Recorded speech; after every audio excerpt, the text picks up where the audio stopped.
Agora, quem tem digitação eletrônica sabe que vai lá na Caixa Econômica, bota lá digital eletrônica, para lá certificação eletrônica, beleza. CNPJ, que identifica o proprietário da empresa, e e-mail de quem gerou a informação. Vocês já viram isso ou não? Vocês sabem disso? Já na Caixa Econômica está assim. E para tudo vai funcionar assim. Portanto, não tem como fugir. Você vai ter que cadastrar na tua informação lá o CNPJ da empresa, quem é o proprietário e quem é o gerador da informação por CPF e e-mail, porque é ele que vai receber a notificação de autuação do governo. Danado, né? Já estão pensando em dormir ou não? Está mais difícil, né? Está mais difícil. Retificações é aquilo que, eu errei nisso, preciso mudar o dado. Tá bom, é possível que você faça retificação. Eu só fico preocupado se a quantidade de retificação que a empresa fizer a cada mês não vai chamar a atenção do governo para entender. Opa, o que está acontecendo aqui? Todo mês tem retificação, todo mês está pagando multa. Espera aí, deve ter algum trambique aqui dentro. Atenção, eu pelo menos fico avaliando que essa pode ser um risco, tá bom? Mudança do governo, investimento nas integrações de sistemas, então esses 4 ministérios estão trabalhando juntos, né? Racionalização do processo de informação para as empresas, um novo pacote de serviço ao trabalhador e ao empregador e a melhoria na comunicação dos dados, né? Divulgação, comunicação nos dados. Isso é muito legal. Em 2016, você não precisará mais fazer declaração de imposto de renda. O governo vai mandar pronta para você.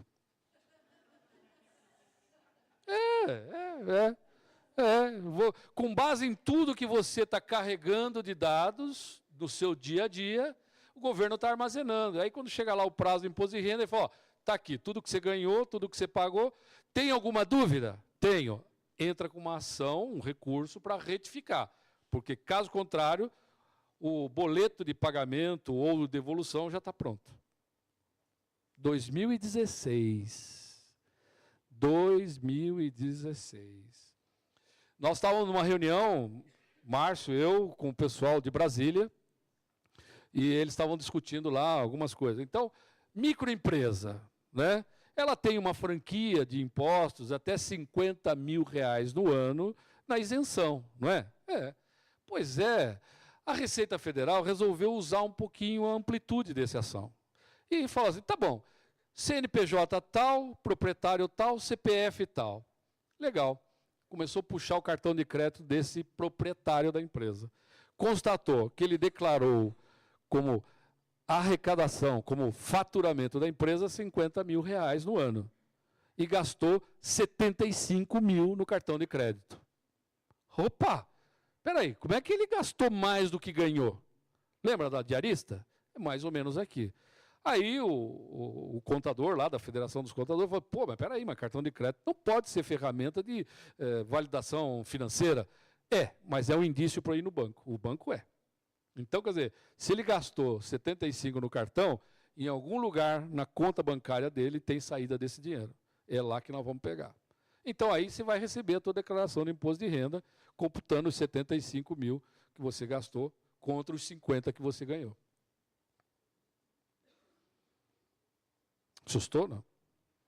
Você que ficou feliz de não ter que fazer imposto de renda, já mudou de opinião, não é? É isso mesmo, é isso mesmo. Vocês acham que isso é impossível de acontecer? Não é, não é. Puxa vida, não é. Já está acontecendo. O governo, só para ter uma ideia, o governo agora, em dezembro aí, ele registrou uma autuação de 109 mil autuações de recolhimentos de GFIP. GFIP é Fundo de Garantia. Ou porque ficou em atraso e não recolheu multa, ou porque não recolheu a GFIP. Sabe como é que eles fizeram isso? Só cruzando dados. Eles foram lá na Previdência Social e falaram, empresa assim, com o Ministério do Trabalho, empresa assim. Mas peraí, e aqui não está batendo. Mandou um fiscal na empresa. O fiscal foi lá, comprovou, pronto, tomou a autuação. 109 mil autuações. Agora, sabe de quando era essa GFIP que eles recolheram atrasadas? De 2009. Não prescreveu ainda. Até porque, nesse caso, tem uma prescrição, mas se for previdenciário, não tem prazo, é imprescritível. Vai valer todo o tempo. Então, imagine o tamanho do rombo que esse negócio tem. Bom, então, daqui para frente vai ser um documento único, é uma DARF, então deixa de existir várias guias, vai ter uma só. Vários tributos num documento, numerado e emitido pela internet, né? Então, você não precisa mais ir buscar, você recebe na tua empresa, pelo teu e-mail, a tua guia de recolhimento, né? Extinção gradual da guia da Previdência Oficial, né? Da Previdência Social lá também, o GPS. E compensação e pedido de restituição por um sistema. Quem conhece de folha de pagamento sabe, a hora que eu vou recolher a folha de pagamento, eu pego auxílio maternidade, salário família, esse negócio todo, e deduzo na guia do INSS. Então, se eu recolhesse 1.000 e eu tenho 100 de crédito por conta disso, eu só pago 900.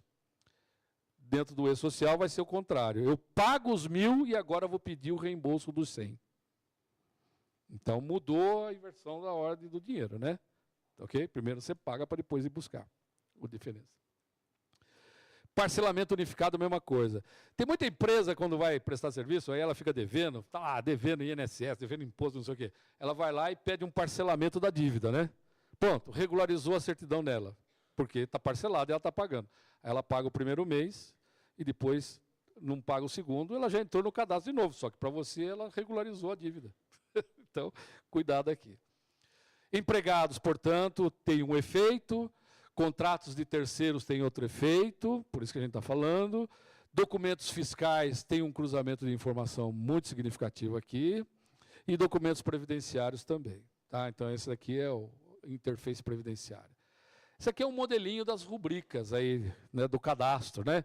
Então, informações do empregador, tabela de rubricas, blá, blá, blá, blá, são 23 tabelas de rubricas, sendo que 9 delas estão ligadas à condição de saúde e segurança do trabalho. De 23, 8 é relacionado a isso. O modelo aqui. Então, por exemplo, envio de informações relativas ao PCMSO. Então, é lá, né? Admissional, periódico, mudança de função, retorno ao trabalho, demissional. Você vai, toda vez que este processo ocorrer, você tem que mandar a informação eletronicamente. Não é um documento que você emite e manda pôr no prontuário médico do empregado. Este dado é eletrônico. Você cadastra isto e carrega a informação. Ok? Pode até perder o prontuário médico do empregado da empresa. O governo não vai perder mais isso. Então, precisa prestar atenção nesse negócio. Então, tudo que tiver registrado com isso. E aqui também vem aquelas condições do PPRA, né? Dados dos trabalhadores, comunicação de acidente. Então, tem todos os dados que hoje estão no sistema, só que você vai ter que carregar. Tem todos os detalhamentos que a gente fala lá. Aqui tem umas coisas curiosas, né? Que você vai ter que identificar. Ainda está meio abrangente, mas ainda vai ter que identificar. Por exemplo, risco, agente nocivo, físico, frio, calor, umidade, blá, blá, blá. Você sabe disso, né? Tem que colocar essa informação. Se for químico, gás, vapor, se for biológico, mesma coisa. Blá, blá, blá, blá. Riscos não ocupacionais específicos. Olha. Ergonômicos biomecânicos, esforço físico intenso, transporte manual de peso, postura inadequada. Ergonômicos organizacionais, inclusive psicossomáticos. Olha aqui. Trabalho horário noturno, monotonia, estresse, controle rígido de produtividade. A empresa tem aquele painelzinho dizendo assim, 1 hora de trabalho produzimos 10 peças, 1h30 de trabalho produzimos... Lá. Pois é, se aquilo ficar martelando na cabeça do empregado, precisa tomar cuidado, porque essa informação é uma pressão em cima dele, cuidado que pode justificar. Vocês conhecem bem isso, não vou nem falar. Então, norma regular do orientador número 5 fala em mapa de risco, né? Então a empresa tem que desenhar o seu mapa de risco, o que significa que o mapa de risco tem que ser carregado para o sistema do E-Social. Então, o governo vai conhecer exatamente onde é que estão os problemas relacionados com a empresa dentro do seu mapa de risco. Vamos enganar o mapa de risco? Cuidado, cuidado. Porque a hora que começar a cruzar acidentes com o mapa de risco, o governo vai fechar esse circuito. É o binário, lembra disso? É o binário. Reintegração de empregado, a mesma coisa que você já conhece. Afastamento do trabalho em virtude de greve. Olha aí, também vai ter que... A empresa entrou em greve, tem que mandar a informação para o governo. Voltou da greve, tá bom, qual foi o acordo firmado? Tem que registrar esse acordo, carregar no sistema e dizer por que você deu X% de aumento, benefício, concessões e tudo mais. Tá? Gestão de terceiros. Então nós estamos falando, gente, até agora, de duas condições básicas. Folha de pagamento, os eventos relacionados à pessoa, de um modo geral. Ok? Entenderam isso? Que a gente falou disso até agora? Tudo bem? O segundo passo que nós falamos é a medicina e segurança do trabalho. Então, todos os impactos mínimos, né, que nós estamos registrando, mas que vão trazer trabalho monstruoso. Claro que aqui tem uma vantagem para vocês, não tem? Tudo aquilo que vocês querem fazer dentro da condição melhor de trabalho na atividade de vocês está contemplado aqui. Vocês gostariam que a empresa fizesse X, tal, não sei o quê. Aí alguém fala, não dá para fazer agora. Vamos ver se dá um jeitinho. Vamos mudar um pouquinho assim. Então, quer dizer, aquilo que você tem como princípio de trabalho, de uma certa forma, o jeitinho ajudava a dar uma camuflada, vamos pensar assim, né? Dentro desse modelo. Não tem mais jeito. Aquilo que está definido é que vocês vão ter que fazer, porque o registro vai estar lá dentro. Às vezes eu fico até pensando... Atestados médicos, que teoricamente não está aqui dentro, vai começar a mexer com isso. Sabe, aquele monte de atestado que a gente recebe na empresa, que a gente não sabe como é que faz. Falta, porque estava lá com dor na unha, mudou o cabelo lá, que cortou só. Tá bom, tudo isso vai mexer no sistema, não tem jeito. Dizem até que, em um dado momento, vai ter que ter lá o código do CID, viu? Vai ter que cadastrar o código do CID no afastamento do empregado, com direito ao registro no governo, inclusive. Por quê? Porque isso vai mexer com o efeito da Previdência Social. Então, vai ter, porque isso vai mexer com o efeito da Previdência Social. É afastamento, aposentadoria, remuneração, pagamento e tudo mais, né? Inclusive, se a empresa não cumprir os procedimentos, isto caberá à ação regressiva do próprio governo, que já tem, em cima da empresa por descumprimento da legislação. Muito bem. Gestão de terceiros está aqui, ó. Toda a movimentação da folha de pagamento do prestador de serviço deverá ser informada na folha de pagamento do tomador de serviço. Então, você tem uma empresa de manutenção contratada para prestar serviço na empresa que você trabalha. Você é tomador, ele é prestador. Todas as informações do empregado dele tem que vir para a tua informação também, de ordem mais resumida, mas você tem que carregar. Recolhimento de salários, mudanças e tal. Aqui cabe uma explicação interessante. Imagine uma empresa que tenha sistema de pintura, né? E ela trabalha com a sua equipe e, por conta desse sistema de pintura, tem definido que ali tem insalubridade. Ok? Beleza. Num dado momento, essa empresa resolve contratar um prestador de serviço para fazer uma manutenção nessa cabine de pintura. Aí vai lá e tal, e acerta, vê a empresa, mão de obra, tararara. Maravilha.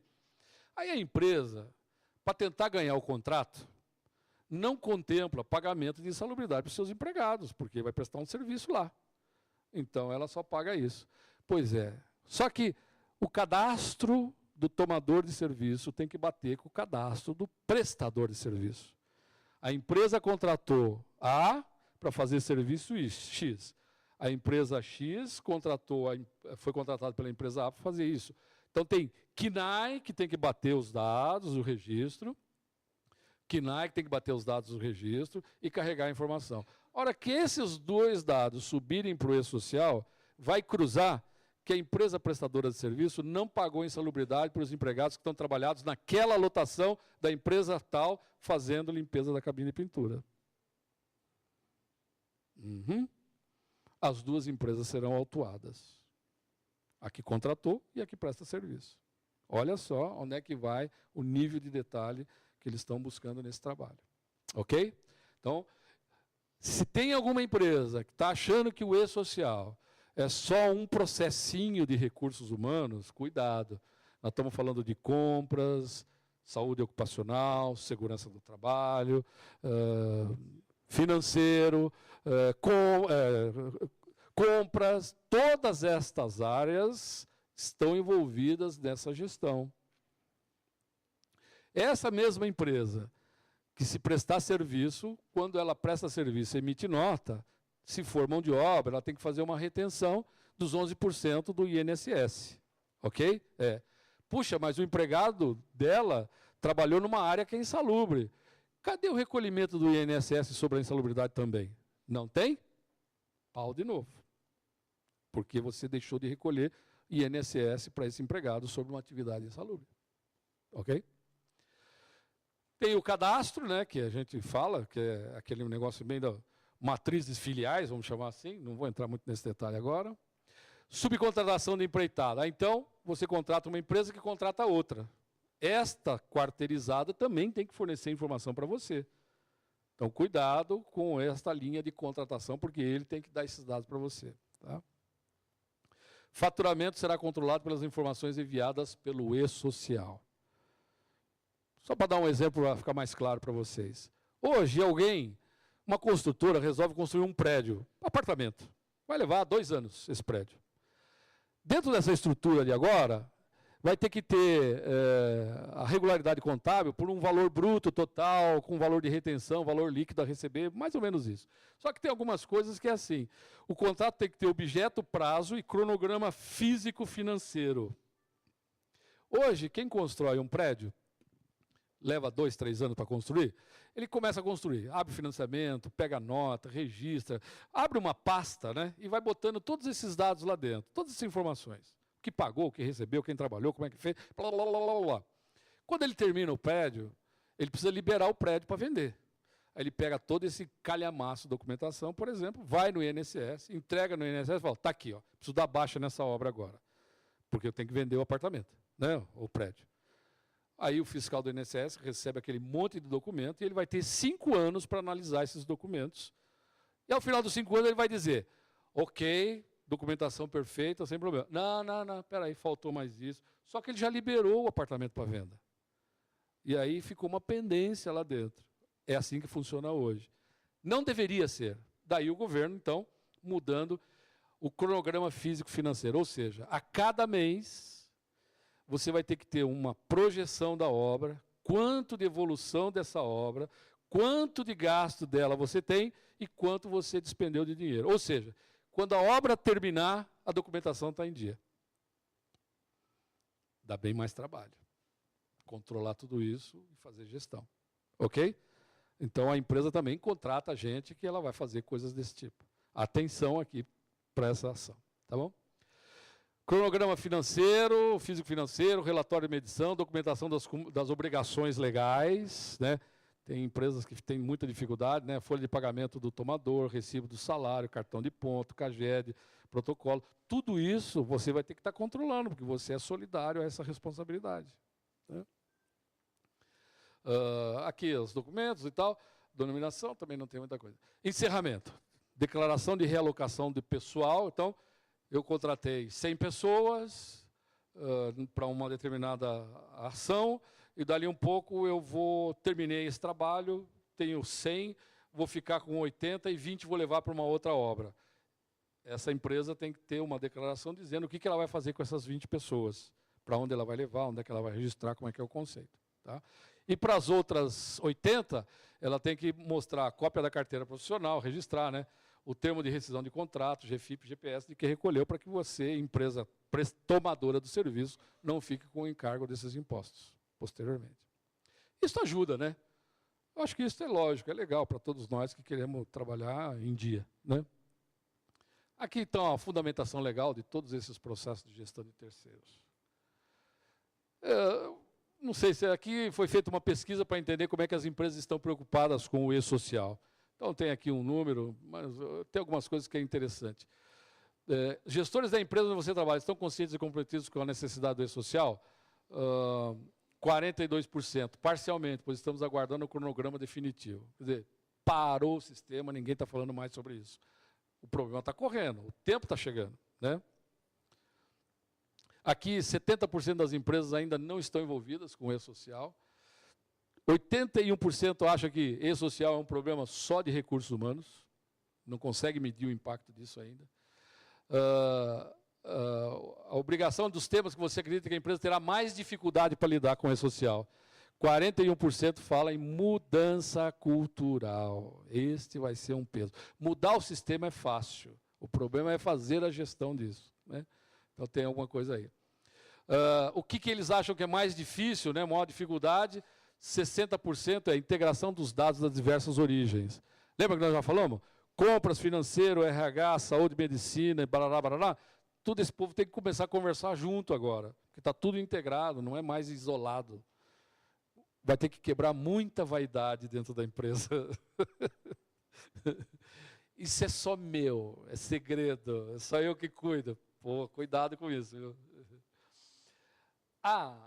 Será que não dá para ler tudo aqui, né? Bom, gente, eu vou falar para vocês o que é mais crítico. Mudou a data agora, né? Então, para produtor rural, pequeno produtor, continuam os mesmos prazos. Maio de 2014, ele vai ter que entrar nesse processo e regularizar. Maio, né? Claro que o governo fez umas mudançazinhas. Então, o XML, que é aquele fator de conversão, ele mudou para abril. Até abril, ele vai disponibilizar uma ferramenta para fazer esse cruzamento de dados, né? Estamos em abril já, né? Ambiente de teste para conexão do web service, quer dizer, como é que eu entro naquelas folhas para mandar o registro de dados? Ele está dizendo que até maio é que isso vai estar disponibilizado para tratar. Quando ele fala em obrigatoriedade de prestação de serviço da empregador doméstico, né, ele fala que é 120 dias após a promulgação da lei. Essa semana, né, passou pelo Congresso já a aprovação da PEC das empregadas domésticas. Agora precisa ir para o Senado, se eu não me engano. Gente, já está batendo esse negócio. Daqui a um pouco, todos os empregados domésticos vão ter validade e vai ter que entrar no e-social para registrar tudo isso, né? O pequeno produtor rural, então ficou maio, a informação, os eventos iniciais até 30/4 e a primeira folha de pagamento é maio. Aqui é que mexeu um pouquinho agora. Empresas com lucro real, com faturamento acima de 78 milhões de reais, o prazo que era maio, que era julho, virou novembro, né? Então, a primeira informação agora, 31/10, eles deram uma esticadinha nesse negócio, né? Mas, atenção, empresas acima de 78 milhões. Empresas abaixo de 78 milhões ainda não tem uma data. Eles estão estimando que será janeiro de 2015. Portanto, ainda que a gente fale um pouquinho mais para frente, não dá para ficar descuidando dos dados, né? Aqui o que fala de diferença é o seguinte. Bom, eu não estou envolvido, eu sou um pequeno e tal. Mas se você trabalhar para uma empresa que o teu faturamento dela for maior que 78 milhões, você vai ter que fazer toda a tua atualização para poder prestar informação para essa empresa. Então, de forma indireta, você está sendo responsabilizado a trabalhar até antes do prazo que o governo está definindo. Porque a empresa vai te cobrar esse dado. Porque ela vai ter que prestar essa informação. Então, atenção com este cruzamento de informações. Tá?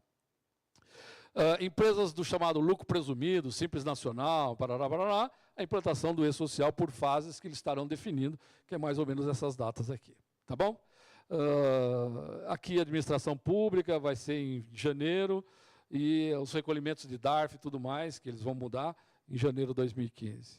Então, dilatou um pouquinho o prazo, mais 4 meses, mas atenção, porque a pressão de cobrança ainda vai continuar existindo. Como eu disse, isso aqui é um semáforo do trânsito, né? O impacto tecnológico é aquilo que é mais fácil de resolver. Chama os técnicos, eles mudam o sistema, carregam os dados e você tem a informação. O segundo, administrativo, é crítico. Mudar os procedimentos da empresa. Hoje ela faz assim e o e-social vai exigir assim. Você tem que mexer administrativamente nos seus dados, nas suas informações internas. Tem que controlar isso. Tem que fazer uma auditoria, tem que entender o sistema que a empresa tem hoje e como é que ele deverá ser. E ainda explicar para todo mundo como é que isso vai acontecer. Porque muita gente, se a empresa não explicar para os empregados o que vai acontecer, o empregado está achando que a empresa está sacaneando ele. Imagina, o empregado chega hoje no chefe dele e fala assim, chefe, preciso sair de férias porque meu pai está internado no hospital e parará, tem que viajar. O que o chefe faz hoje? Vai lá, meu, cuida da tua família, deixa que eu resolvo esse negócio aqui. Aí ele vai no RH e fala, RH, dei férias para o fulano de tal, 10 dias assim, blá, blá, blá, blá. Pum, pum, pum, acabou, está resolvido. Um problema, vamos dizer assim, de relações trabalhistas está solucionado. O que fala a lei? Para a concessão de férias de empregado, tem que haver comunicação prévia com 30 dias de antecedência à data da saída de férias. E isso precisa ser comunicado no e-social. Amigo, espera um pouquinho. O máximo que eu posso fazer hoje para você é o seguinte, assina aqui o aviso de férias, você só sai de férias daqui 30 dias, porque se eu te der férias antes, eu vou pagar multa por não cumprir a lei. Aí o empregado fala, porra, mas que chefe sacana, porque não sei o quê, só porque agora está aí posando, que não sei o quê, blá, blá. Vai vir esse comentário, porque ele não entende que é a mudança da lei que está exigindo esse processo. Ok? Então, isso aqui vai ser muito crítico, a empresa vai ter que dedicar muito tempo para se esforçar nesse processo de comunicação interna, vai ter que gastar energia internamente nisso. Tá? Bom, aqui tem algumas providências, mas acho que mais para empresas eu vou passar de uma forma bem rápida. Fazer uma auditoria, nomear uma força-tarefa, verificar as exigências do e-social, rever a política interna e conciliar, corrigir procedimentos de não conformidades e comunicar, envolver e treinar. Comunicar, envolver e treinar. Né? Implantação, estabelecer um procedimento de melhoria, fazer a gestão apoiada em indicadores, números de não conformidades, por exemplo, inconsistências, comunicar, envolver e treinar. Comunicar, envolver e treinar. Né? Aqui um plano de ação que pode fazer para mudar, tá bom? Tem aí os dados. E aí vocês podem ver o que a gente pode construir juntos. É final de semana.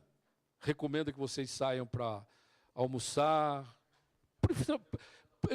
Não, mas eu digo assim, preferencialmente entre vocês, sabe, para fazer uma boa digestão, falar daquilo que vem pela frente, quanto tempo vocês têm para se preparar. Rapidamente, a coisa é mais ou menos assim. Tudo se fala agora em gestão por objetivos. Vocês já ouviram falar disso? Já ouviram falar? Gestão por objetivos? Ou gestão de resultados, né? Pois é. Então, estava lá um religioso, né? Estava lá, fazendo lá suas orações, cultos e tudo mais, com uma plateia. Ah, beleza. E, puxa, morreu. Foi para o céu. Só que também tinha um motorista de ônibus, né? Dirigindo o ônibus, tal, legal. Putz, morreu. Foi para o céu. Chegou lá no céu, o recepcionista, começou a olhar os dados lá, e aí falou, ah, o senhor fulano e tal, nossa, um obreiro, né? Do espírito, enfim, da alma e tudo mais. Só aguarda um minutinho aqui que a gente já vai falar. O senhor? Ah, espera um pouquinho, motorista de ônibus, né? Espera um pouquinho, entra aqui. Temos uma recepção para o senhor. Recepção? É, por favor, entre na sala. Aquela sala bonita, né? Comes e bebes, uma recepção fantástica e tal. Puxa vida, o religioso ficou inconformado. Ele falou, não é possível, pô. Trabalhei a minha vida inteira na terra em nome da paz, do Senhor, aquele negócio todo. Pô, chega aqui o motorista. Para o senhor ver, agora nós estamos fazendo aqui gestão por objetivos e resultados. Mas como assim, pô? Trabalhei a minha vida inteira pregando, né? Pois é, enquanto o senhor pregava, todo mundo dormia. Enquanto ele dirigia, todo mundo rezava. Ele merece a festa. Legal? Joia, então é isso aí.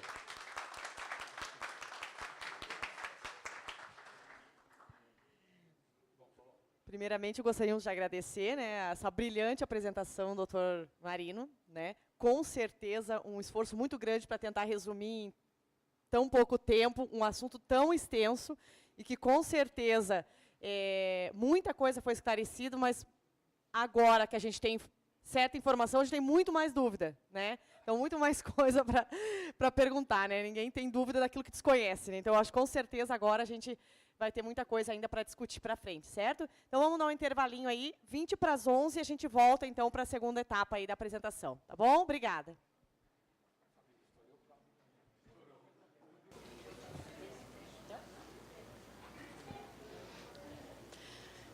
Então, vamos lá, pessoal, vamos dar sequência aí à nossas discussões a respeito do e-social, né? E agora, a gente, já que a gente já conseguiu ter uma visão geral, né, do que tudo isso vai impactar, nós vamos tentar, então, passar o nosso foco, né, do que isso vai repercutir para nós, enquanto médicos do trabalho, para a saúde do trabalhador como um todo, certo?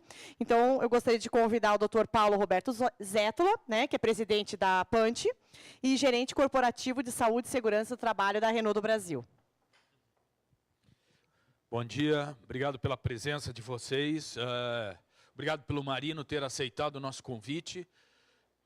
É um tema muito atual. Quando nós fizemos lá em Ponta Grossa, esse tema também teve uma discussão, uma conversa e ficou uma sensação de quero mais, que precisamos discutir mais, lógico, ainda vamos ter outras oportunidades e deverão acontecer, como vai acontecer agora no sul brasileiro, vai ter uma mesa onde o Dr. Dante, da Volvo, que faz parte da NANT, vai discutir esse tema.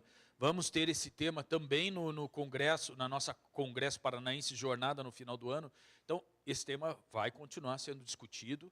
Acredito que reuniões científicas não mais, mas haverá oportunidades para se falar sobre esse tema. Então, a gente vai criar mecanismos.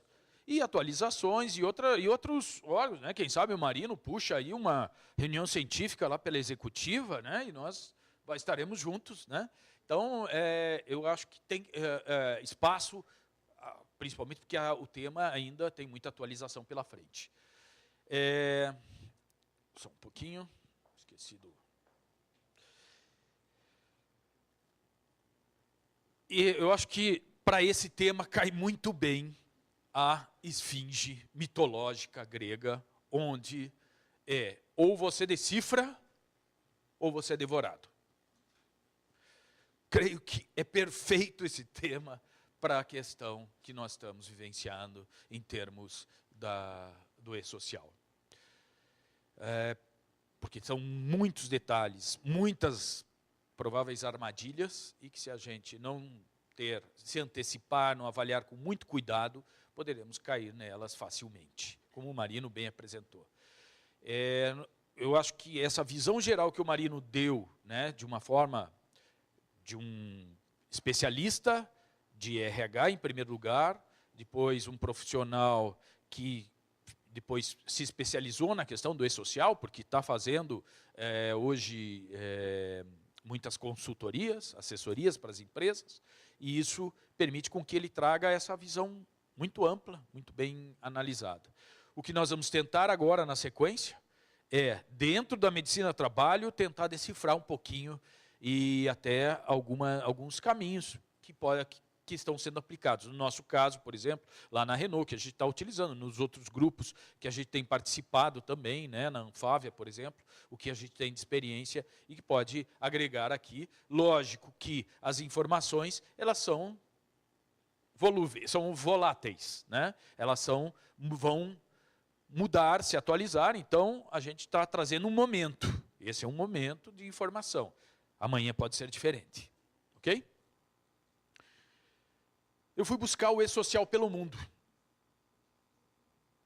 Não tem e-social pelo mundo, lógico. Mas tem informações de como estão os países em termos de tributações, como é que estão se organizando, qual é a força de cada país em tributação e como eles estão, dessa forma, enxergando. Ou talvez o país que tenha uma oportunidade maior e que também aí a experiência nossa, a oportunidade que tivemos, quando fizemos o contato com outros países, por exemplo, França, o e-social era um absurdo para eles. O e-social é um absurdo, eles não acreditaram que existia um sistema desse sendo desenvolvido no Brasil, né? Os americanos encararam de uma forma totalmente diferente, por conta da Nissan. A gente teve a oportunidade, a Nissan, embora seja japonesa, ela tem uma força americana muito forte, uma referência americana, muita gestão americana, né? Há uma participação conjunta entre Japão e Estados Unidos na gestão da Nissan. E a gente teve a oportunidade de falar, e os americanos encararam de uma forma, não, nós temos isso. Talvez não nesse formato que está sendo montado, mas nós temos TI, informação, cobrança nessa mesma linha. E o Japão também achou muito interessante. Achou que o processo encarou de uma forma, lógico que eles têm um outro formato de tributação, que realmente eu não me aprofundei, nem cheguei a ver o do Japão aqui nessa literatura que eu fui buscar, mas eles tiveram também uma aceitação muito maior que os franceses. Por quê? Porque na Europa, a tendência da Europa é um processo tributário simplificado, estável e que poucas mudanças. E eles têm uma rede de proteção social forte, que é um ponto também do e-social, né? Até o nome diz, né? Mas é um ponto. Lógico que tem muitas outras coisas por trás disso, e o Marino expôs de forma clara aqui, né? Nós pudemos evidenciar. Mas a rede de proteção social também está envolvida nisso, né? E nós pudemos ver na América Latina que o México, que fez uma revolução, criou a IVA, né, tá utilizando a IVA, é um sistema, um imposto de valor agregado, dinâmico, hoje tem sido considerado como um futuro, e já se discutiu várias vezes no Brasil, a própria Anfávia, agora há pouco tempo, quer pôr um imposto para os carros nesse modelo, que é o modelo do México, de IVA, e ele criou há alguns anos atrás, mudou todo o sistema tributário, fez uma reforma tributária, foi para a questão do IVA, e está sofrendo com a questão do baixo valor de tributação, de arrecadação. Obrigado. Está sofrendo com a arrecadação. Coisa contrária aqui, né? A fome é enorme, né? Cada vez mais, cada vez mais, cada vez mais.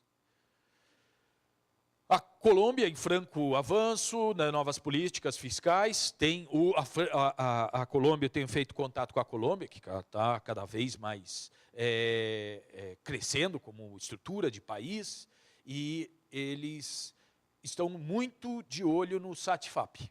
Bom, introduzir o SATFAP, estão se organizando, onde enxergam isso como um futuro na questão da melhoria das condições de trabalho. Mas ainda estamos com uma rede de proteção social baixa e que está em construção, né? Precisa melhorar muito, na verdade, né? A rede americana é privada, e aí temos a Índia, Rússia e China, todos com processos tributários muito semelhantes ao Brasil, com dificuldades, com problemas internos. A Rússia iniciou com um processo semelhante ao europeu, mas internamente começou a criar novas leis internas, etc., e complicou o seu processo tributário. Então, ele é um processo tributário complicado também e tem reflexos aí na sua rede de proteção social também. Ok? Então, foi algum aspecto aí que a gente trouxe. Visão de alguns pessoas que vêm trabalhando na área. Esse rapaz, já não é mais rapaz, mas o Kleber Gandia trabalha nessa área como especialista, consultor, e fala sobre atenção especial com confidencialidade das informações que são repassadas, que o Marino citou e reforçou a preocupação nesse sentido, né? Porque serão facilmente detectadas as inconsistências. E a Tânia Gurgel, que a executiva já trouxe para um curso, quem teve a oportunidade de ouvi-la falar, é sempre uma pessoa de um conhecimento enorme em termos de leis trabalhistas, de administração de RH e tudo mais, né? E ela é partidária ao e-social, fala que enxerga o e-social uma grande oportunidade para o Brasil se reorganizar, para se reestruturar, né? Tem suas enormes dificuldades que vão ter, e ela cita que, não nessa frase talvez, mas um pouquinho antes ela fala que o que vai ficar mais difícil é a flexibilidade, certo? Aquilo que o Marino falou, eu posso contratar 200 pessoas de uma hora para outra? Não, tem que planejar, vai ter que se organizar, vai ter uma outra visão. Esse é o passo que nós vamos ter que mudar, né? Aquilo que a gente faz, às vezes, na correria, vai ser assim de uma hora para outra? Não, não vai ser de uma hora para outra. Nós não vamos atingir esse estágio momentaneamente. Nós vamos sofrer até atingi-lo. Mas vai ter que atingir porque não tem A partir do momento que isso aí começar a funcionar, não tem mais volta. As informações vão ser fornecidas, como é que se diz lá, que você se acusa, né? A confissão de dívida vai acontecer e nós vamos ser penalizados, algumas vezes, outras não. Não sei como é que o governo vai trabalhar. Vai depender da fome que ele está, da situação que vai estar para frente. Então, aqui são mais algumas referências importantes para nós.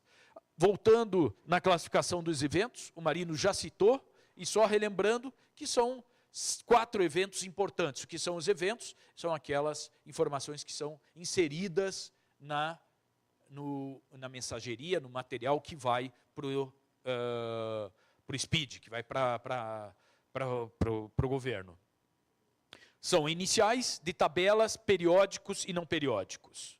E como é que eles estão aqui? Os iniciais são aqueles eventos que identificam o empregador, contribuinte, contendo dados básicos de sua classificação. É o primeiro evento a ser transmitido. Depois tem o evento de tabelas, onde traz todas as referências do funcionamento, né? Então, de cada área de informação, né, que irão validar os eventos não periódicos e periódicos, considerando que grande parte dos eventos se utilizam de informações constantes nos eventos de tabelas. Então, elas estão prontas e servem como referência. Depois tem os eventos não periódicos. E, Marino, se você quiser complementar alguma coisa por favor. É um fato jurídico trabalhista, entre empregador e trabalhador, que não tem uma data pré-fixada para ocorrer, certo? E vai depender dos acontecimentos na relação trabalhista, na vida da empresa e do trabalhador, com contratação, afastamentos, demissões, entre outras. Tem um prazo específico, certo? E os eventos periódicos, são os eventos que têm uma periodicidade já definida, que para a sua ocorrência, seu prazo de transmissão é de até o 7º dia do mês seguinte, que foi o que o Marino traçou aqui. A gente vai usar quase a mesma material que ele dos prazos. E de não haver expediente bancário, com exceção, daí ele cita, num caso de não haver expediente bancário, o que pode impactar. E aqui entra as informações de folha de pagamento, principalmente. Certo? Esse material todo vai estar disponível para vocês no site. Tá? Então, está sendo filmado, a filmagem vai para o site e o material vai para o site. Ok? Então, vocês terão acesso. Não sei se há alguma objeção, Marino, do material? Não? Então, estão disponíveis a todos. Os eventos envolvendo a medicina e o trabalho. E aqui eu peguei um material, e até agradecer a doutora Lívia,